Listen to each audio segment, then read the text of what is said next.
ಈ ದಿನ ಬೆಳಿಗ್ಗೆ ಅಂದರೆ ಸುಮಾರು 12:30ಯಿಂದ 1:40 ವೇಳೆಗೆ ನಮಗೆ ಒಂದು ಮಾಹಿತಿ ಬರುತ್ತೆ. ಈ ಮಾಹಿತಿಯಲ್ಲಿ ನಮಗೇನು ಗೊತ್ತಾಗುತ್ತೆ ಅಂತ ಹೇಳಿದರೆ, ನರಗುಂದ್ ಪೊಲೀಸ್ ಠಾಣೆ ವ್ಯಾಪ್ತಿಯಲ್ಲಿ ಹಿರೇಕೊಪ್ಪ ಎಂಬ ಗ್ರಾಮ ಎಲ್ಲಿ ಬರುತ್ತೆ, ಆ ಹಿರೇಕೊಪ್ಪಕ್ಕೆ ಹೋಗೋ ದಾರಿಯಲ್ಲಿ ಒಂದು ಕಬ್ಬಿನ ಗದ್ದೆ ಇದೆ.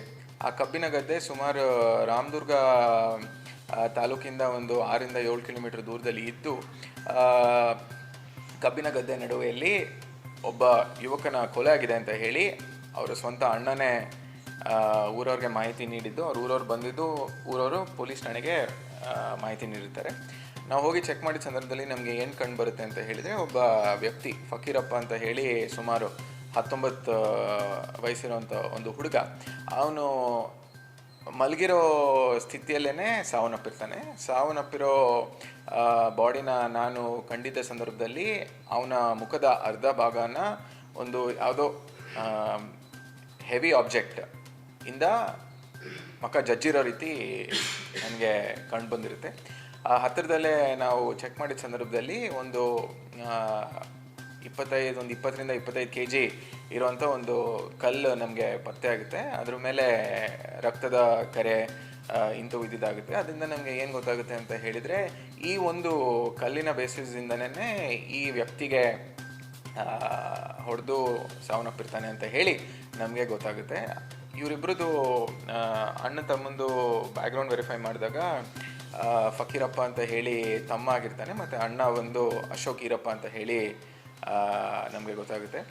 ಮೊದಲನೇದಾಗಿ ಅಶೋಕ್ ಅನ್ನೋನು ಯಾರಿರ್ತಾನೆ, ಇವರಿಬ್ಬರೂ ಚಿಕ್ಕಮುನ್ಗುಳಿ ಅಂತ ಹೇಳಿ ರಾಮದುರ್ಗ ತಾಲೂಕವರಾಗಿದ್ದು, ಇವರು ಕುರಿ ಕಾಯೋಕ್ಕೆ ಮತ್ತು ಕುರಿ ಮೇಯಿಸೋದಕ್ಕೆ ಹತ್ತಿರ ಬೇರೆ ಬೇರೆ ಜಾಗ ಇದೆ, ಅಲ್ಲಿಗೆ ಬಂದು ಹೋಗ್ತಾ ಇರ್ತಾರೆ ಅಂತ ಹೇಳಿ ನಮಗೆ ಮಾಹಿತಿ ಗೊತ್ತಾಗಿರುತ್ತೆ. ಈತ ಅಶೋಕ್ ಏನು ಮಾಡ್ತಾನೆ ಅಂತ ಹೇಳಿದರೆ, ಅವನು ಅವ್ರ ಊರಲ್ಲಿ ಯಾರು ಹಿರಿಯರು ಇರ್ತಾರೆ ಅವ್ರಿಗೆ ಫೋನ್ ಮಾಡಿ ಮತ್ತು ತಂದವ್ರು ಹೇಳ್ತಾನೆ, ಯಾರೋ ನನ್ನ ತಮ್ಮನಿಗೆ ಈ ರೀತಿ ಮಾಡಿಬಿಟ್ಟಿದ್ದಾರೆ, ನೀವು ಬಂದು ಸ್ವಲ್ಪ ನೋಡಿ ಅವನಿಗೆ ದವಾಖಾನೆಗೆ ಕರ್ಕೊಂಡು ಹೋಗ್ಬೇಕು ಅಂತ ಹೇಳಿರ್ತಾನೆ. ಆ ಬೇಸಿಸ್ ಮೇಲೆ ಅವ್ರು ಯಾರು ಹಿರಿಯರು ಒಂದು ಗಾಡಿ ಮಾಡಿಕೊಂಡು ಬಂದು ಇವ್ರಿಗೆ ಶಿಫ್ಟ್ ಮಾಡಬೇಕು ಅಂತ ನೋಡಿದಾಗ ಅವನು ಸ್ಥಳದಲ್ಲೇ ಸಾವನ್ನಪ್ಪಿರೋದನ್ನು ಕಂಡಿದ್ದು ಪೊಲೀಸರಿಗೆ ಮಾಹಿತಿ ನೀಡ್ತಾನೆ. ಈ ಸಮಯದಲ್ಲಿ ನಾವು ಹೋಗಿ ವೆರಿಫೈ ಮಾಡಿದಾಗ ಆನ್ ಸ್ಪಾಟ್ ಅಶೋಕ್ ಅವನ ಮೈ ಮೇಲೆ ಆ ಸಂದರ್ಭಕ್ಕೆ ಅಶೋಕನೇ ಈ ಕೊಲೆನ ಮಾಡಿದ್ದಾನೆ ಅಂತ ಹೇಳಿ ನಮಗೆ ಸ್ಪಷ್ಟವಾಗಿ ಗೊತ್ತಿರಲ್ಲ, ಮತ್ತು ಅವನು ಕೂಡ ಇನ್ನೋಸೆಂಟಾಗಿ ಪ್ಲೇ ಮಾಡ್ತಿರ್ತಾನೆ. ಬಟ್ ಅವನ ಶರ್ಟ್ ಮೇಲೆ ಒಂದಷ್ಟು ಸ್ಕ್ಯಾಟರ್ಡ್ ಬ್ಲಡ್ ಮಾರ್ಕ್ಸ್ನ ಕಾಣುತ್ತೆ. ಯೂಶಲಿ ಈ ಯಾವುದೋ ಒಂದು ರಕ್ತ ಸ್ಪ್ಲಾಟರ್ ಆದಾಗ ಹೇಗೆ ಮಾರ್ಕ್ಸ್ ಬರುತ್ತೆ ಆ ರೀತಿ ಕಂಡು ಬರುತ್ತೆ, ಮತ್ತು ಅದೇ ರೀತಿಯಾಗಿ ಅವನ ಕೈ ಮೇಲೆ ಸಣ್ಣ ಪುಟ್ಟ ಈ ಅಬ್ರೇಷನ್ ಮಾರ್ಕ್ಸು ಮತ್ತು ಗಾಯನೂ ಕಂಡು ಬಂದಿರುತ್ತೆ. ಇದ್ರ ಬೇಸಿಸ್ ಮೇಲೆ ನಾವು ಇಂಟ್ರಿಗೇಷನ್ನ ಪ್ರಾರಂಭ ಮಾಡ್ತೀವಿ. ಆ ಸಂದರ್ಭದಲ್ಲಿ ಇವನು ತನ್ನ ಕನ್ಫೆಷನ್ನ ಕೂಡ ರೆಕಾರ್ಡ್ ಮಾಡ್ಕೊಂಡಿರ್ತಾನೆ. ಇದಕ್ಕೆ ನಾವು ಏನಕ್ಕೆ ಅಂತ ಹೇಳಿ ವಿಚಾರನ ಪರಿಶೀಲನೆ ಮಾಡಿದ ಸಂದರ್ಭದಲ್ಲಿ ಏನು ಹೇಳ್ತಾರೆ ಅಂತ ಹೇಳಿದರೆ, ಈ ಅಶೋಕ್ ಅನ್ನೋ ವ್ಯಕ್ತಿ ಯಾರು ಹಿರಿಯನಿರ್ತಾನೆ, ಅವ್ನಿಗೆ 21 ವಯಸ್ಸು.